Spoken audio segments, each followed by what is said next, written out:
ketahui setelah surat-surat Kartini kepada sahabat-sahabatnya diterbitkan, ya. Jadi pada usia 20 tahun Raden Ajeng Kartini itu siapa tuh? Boleh pada berkumpul, semua berkumpul ya.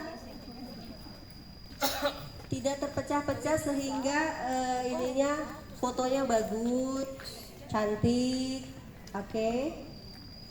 Jadi surat-surat Kartini itu dari situlah kita bisa tahu pemikiran-pemikiran Kartini tentang emansipasi, tentang seni dan budaya, tentang kerajinan, tentang apapun, ya.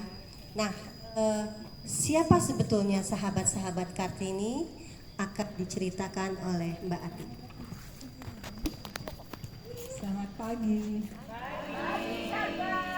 Pelaku budaya. Oke deh.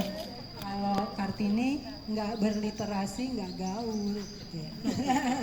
Jadi gini, di surat-surat Kartini itu ada tiga orang sahabat pentingnya Kartini. Yang pertama adalah Estella Zihandlar. Dia ini kalau dipanggil Stella ya, sama si Kartini panggil dia Stella. Stella ini feminis Belanda. Jadi awal mula mereka saling kenal nih gini. Kartini kan sekolah bersama anak-anak Belanda ya, privilege-nya dia sebagai seorang anak bangsawan, yaitu anak bupati, memungkinkan dia untuk mengenyam pendidikan bersama orang-orang Belanda. Pada saat itu bahasa Belanda sangat menjadi ukuran seseorang itu intelek atau enggak, pintar atau enggak, berpengetahuan atau enggak. Karena sumber-sumber pengetahuan itu di Indonesia ketika itu diperoleh dengan memahami, mengerti bahasa Belanda. Jadi ketika dia tahu itu dengan gejolak di dalam diri Kartini yang ingin memajukan perempuan Indonesia, dia pengen banget kenal Belanda ini seperti apa perempuan-perempuannya gitu. Jadi dia ingin mendapat masukan dari dunia luar gimana. Nah, kemudian dia biasa baca majalah yang kalau dalam bahasa Indonesia disebut bunga lili Belanda. Jadi Hollandsche Lily gitu kan. Nah, di majalah itu dia tiba-tiba terbesit nih. Gimana ya kalau saya bikin iklan mencari seorang sahabat pena gitu di negeri Belanda. Dia tulislah ke majalah itu, mencari saya seorang perempuan yang berpendidikan gini-gini, anak bupati segala macam. Saya pengen berkenalan dengan seorang perempuan di Belanda yang bisa memberi masukan tentang perkembangan perempuan di sana. Oke, dijawablah sama si Stella ini, disambut gitu loh. Stella ini waktu itu kerja di kantor pos di Belanda. Itu akhirnya terjadilah surat menyurat. Nah, kalau sahabat yang dua lagi adalah suami istri, Abendanon dan Nyonya Rosa Abendanon. Abendanon sendiri adalah Menteri Kebudayaan pada saat itu. Jadi dia punya power ya untuk akses menuju ke pendidikan gitu kan. Jadi akhirnya mereka berdua menjadi sahabat penanya siapa namanya Kartini gitu. Nah, surat-surat inilah yang kemudian lewat surat menyurat ini Kartini bisa mengetahui bagaimana perempuan di sana, bagaimana perjuangan perempuan di sana yang tidak lepas dari keadaan sosial, politik, budaya, psikologis dan segala macam. Bahkan bagaimana ketika itu Belanda di tengah-tengah Eropa, ya kan, sampai ke arah namanya politik etik ketika Belanda mengubah dari politik tanam paksa menjadi politik etik, artinya memberi sesuatu yang baik untuk tanah-tanah jajahannya gitu loh. Misalnya dari dunia pendidikan, irigasi atau transmigrasi pada saat itu. Walaupun pada prakteknya banyak juga penyelewengan dari orang-orang di bawah gitu ya untuk penerapannya. Nah, dari situlah akhirnya Kartini bisa mendapat masukan sampai akhirnya dia sudah bargaining ke pemerintah Belanda. Sebenarnya dia juga sempat oke, boleh ke Belanda, tapi kemudian karena ada persoalan politik, karena kan orang-orang kayak Kartini ini sebenarnya berbahaya ya untuk stabilitas pemerintahan Belanda di Indonesia gitu. Jadi akhirnya dia cuman diminimalisasi menjadi oke, kalian boleh mengenyam pendidikan dengan ke Batavia. Bertiga tuh, Kartini, Kardinah, dan Rukmini, 3 bersaudara. Anaknya Sosro Ningrat dan ayahnya. Ya udah itu, jadi dari situ, jadi maksudnya Kartini menggunakan literasi sebagai senjata untuk memperjuangkan pemajuan perempuan yang waktu itu belum ada konsep Indonesia, baru Hindia Belanda, dan makanya dia lingkungan terdekatnya Jawa, ya dia disebut untuk awalnya adalah perempuan Jawa gitu. Tapi dia belum berkonsep terlalu Indonesia karena Indonesia sendiri kan belum ada. Dan dia disebut sebagai sebenarnya dia adalah pejuang perempuan sebelum ada Sumpah Pemuda dan sebagainya. Dia pendahulu gitu. Sebenarnya pemberi inspirasi. Oke. Nah teman-teman, kita sekarang sudah tahu ya siapa saja sahabat-sahabat Kartini yang sudah menjadi koresponden Kartini, dan dari mereka lah kita akhirnya tahu sebetulnya penerbitan karya surat-surat Kartini menjadi karya itu juga sebetulnya adalah bentuk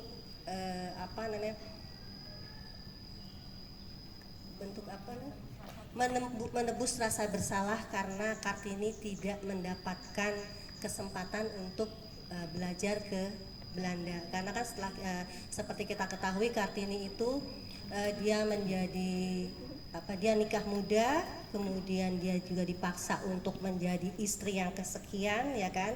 Karena memang sangat feodalismenya sangat kuat pada saat itu. Tapi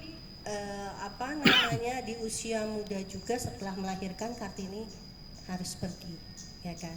Tapi alhamdulillahnya yaitu bagaimana kehausan dia akan literasi tentang dunia luar membuat dia terus menuangkan pikiran-pikirannya dalam surat-surat itu. Ini adalah 3 surat pendek yang akan kita bacakan yang merupakan surat Kartini. Ini merupakan bentuk dari pikiran-pikiran Kartini. Ada 3 surat dengan waktu yang berbeda. Surat ini yang saya akan bacakan adalah surat Kartini yang diberikan kepada temannya Stella Zeehandelar pada tahun 1899.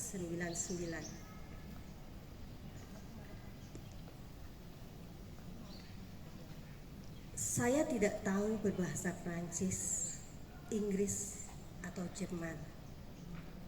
Saya adat sekali-kali tiada mengizinkan kamu anak gadis tahu berbahasa asing banyak-banyak.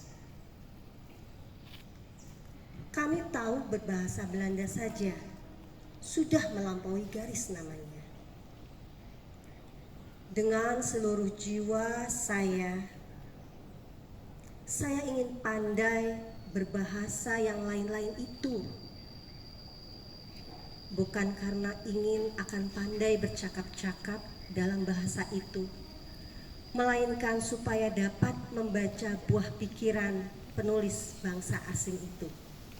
Ini adalah keinginan Kartini, bagaimana dia betul-betul ingin mengetahui literasi lebih banyak tentang bangsa-bangsa yang ada di dunia. Selanjutnya akan dibacakan surat yang ditulis Kartini pada tahun 1900. Surat yang akan dibacakan ini merupakan surat dari Kartini kepada Stella 12 Januari 1900. Ketika itu dia ingin menekankan bahwa yang penting bukan hal-hal fisik seperti dikasih makan kelar gitu. Yang dia ingin sampaikan adalah bahwa kan ada peribahasa tuh, kalau kita ingin mendapatkan ikan, jangan kasih ikannya, tapi kasih pancing dan umpannya gitu. Nah, seperti inilah pemikiran Kartini. Pemerintah tiada akan sanggup menyediakan nasi di piring bagi segala orang Jawa. Akan dimakannya.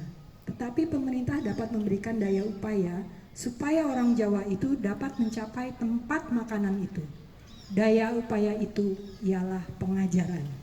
Jadi titik yang penting adalah pengajaran, pendidikan, bukan langsung secara fisik memberikan ikan, melainkan yang penting adalah memberi umpan dan pancing, alat pancingnya. Oke, surat saya bacakan ini, ya.